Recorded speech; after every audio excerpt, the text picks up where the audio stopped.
В республике необходимо возродить систему книжных магазинов или лавок для распространения литературы, так как все выпускаемые в регионе книги, как правило, расходятся по библиотекам, а вот приобрести их сложно.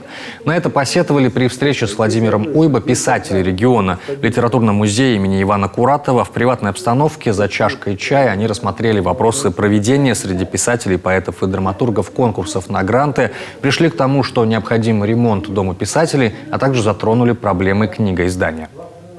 Я сегодня хотел бы как раз подчеркнуть вот этот ваш, первое, конечно же, человеческий, житейский, писательский и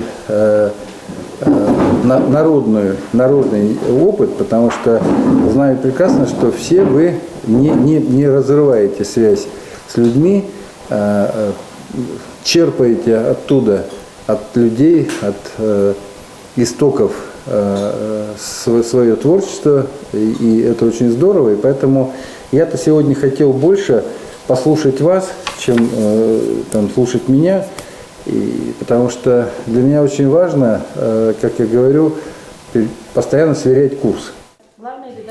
Владимир Уйбо подчеркнул, наш союз писателей один из лучших в стране. Каждое произведение, будь оно на коме или русском языке, всегда несет объединяющее начало – любовь к родному краю и его жителям.